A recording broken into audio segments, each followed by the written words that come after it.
Hola, te saludo nuevamente Ubaldo Acosta. Espero que estén listos para comenzar con esta lección.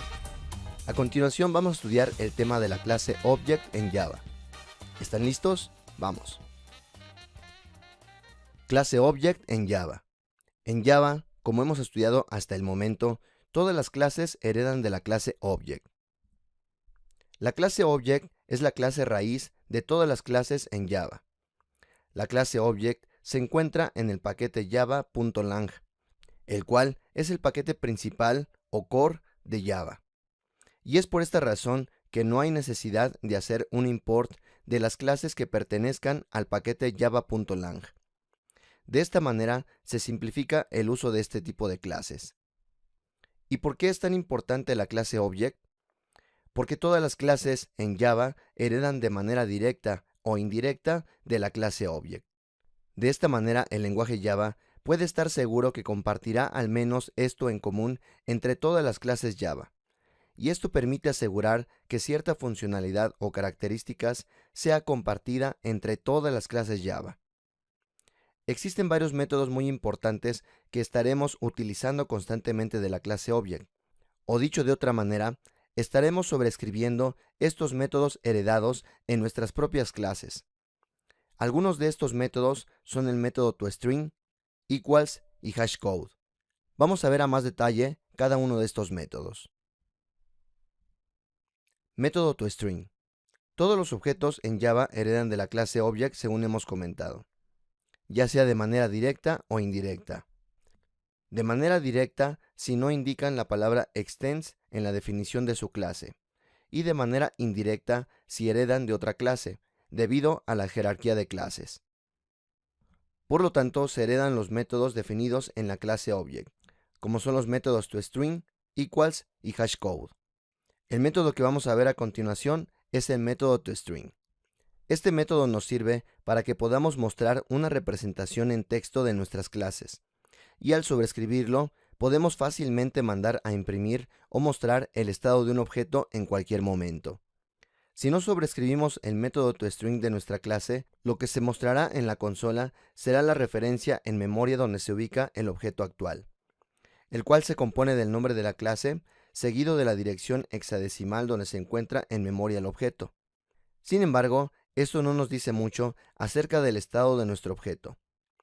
Por estado, nos referimos a los valores actuales de cada atributo de nuestra clase.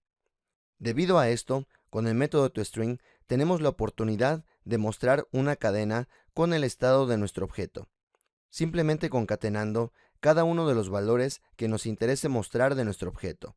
Casi siempre utilizaremos todos los atributos, pero debemos tener cuidado en casos más complejos, en los que atributos serán otros objetos o listas de otros objetos. Y debemos tener cuidado debido a que en estos casos podríamos generar problemas de recursividad o llamadas circulares a otros objetos. Podemos observar en el código mostrado un ejemplo del uso del método toString. Es opcional agregar la anotación @override, la cual indica al compilador que estamos sobreescribiendo el método toString de la clase Object. Vemos que básicamente estamos concatenando los atributos de nuestra clase. Cabe mencionar que somos libres de modificar la cadena según nuestras necesidades. Por ejemplo, vemos que estamos indicando el nombre de la clase y posteriormente concatenamos cada uno de los atributos de nuestra clase. Y al final regresamos una sola cadena que representa el estado actual de nuestro objeto. Sin embargo, podemos hacer los cambios que deseemos en esta cadena, ya que precisamente la sobreescritura nos da la libertad de agregar el código que deseemos siempre y cuando cumplamos con los requisitos del método, que básicamente es regresar un tipo string. Método equals. Otro de los métodos que vamos a sobreescribir con frecuencia en nuestras clases serán los métodos equals y hashcode. Estos métodos se utilizan para saber si dos objetos son iguales. Recordemos que si comparamos los objetos con el operador igual igual, nos va a comparar las referencias de los objetos, es decir, la ubicación en memoria. De igual manera, si no sobreescribimos el método equals heredado de la clase Object, comparará la ubicación de memoria de los objetos en lugar de comparar el contenido de los objetos, es decir, cada uno de sus atributos. Esta comparación de las referencias en memoria no nos sirve si lo que queremos es comparar el contenido del objeto, es decir, los valores de los atributos de nuestros objetos. Y esto es lo que queremos comparar en la gran mayoría de las veces. Podemos observar el código en el cual estamos sobreescribiendo el método equals. Dentro del método equals, podemos observar que lo que se compara es cada uno de los atributos de la clase. Primeramente revisando si el objeto recibido a comparar es del mismo tipo que la clase que estamos trabajando. Para ello utilizamos el operador instance_of, según hemos estudiado anteriormente. Posteriormente comparamos cada uno de los atributos recibidos en el nuevo objeto. Y una vez que hemos comparado cada atributo, podemos garantizar que el contenido de los objetos es igual al objeto recibido, por lo que el método equals regresa verdadero. De lo contrario, regresará falso. Este tipo de métodos se utiliza regularmente en algoritmos de ordenamiento, debido a que necesitamos saber si un objeto es igual a otro y también podríamos comparar su contenido con el objetivo de ordenar objetos. Así que el tema de ordenamiento de objetos se apoyará directamente de este tipo de métodos, para saber si un objeto es igual a otro. Método hashCode. Cuando definimos un objeto y redefinimos el método equals, debemos redefinir también el método hashCode. Si dos objetos son iguales según el método equals, el valor retornado por sus respectivos hashCode debe de ser igual. Por defecto, hashCode devuelve un entero diferente para cada objeto. Su uso principal es la optimización de las colecciones basadas en hashtables para el ordenamiento de sus elementos. Este tipo de colecciones las estudiaremos más adelante. Implementar estos métodos nos permite saber si dos objetos son iguales, ya sea comparando el contenido de dos objetos por medio de los atributos, utilizando el método equals, o el número entero que representa al objeto mismo, es decir, el valor hashCode. De esta manera garantizamos que dos objetos sean iguales.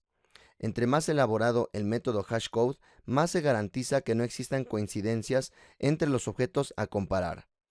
Cabe mencionar que la mayoría de los IDEs nos ayudan a generar los métodos que hemos visto en esta lección, tanto los métodos toString, equals y hashCode.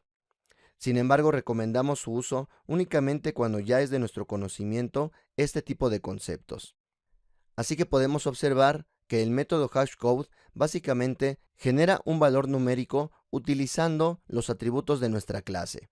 Y cada uno de los atributos de nuestra clase podemos solicitarle a su vez su valor único, es decir, mandando a llamar su propio método hashCode.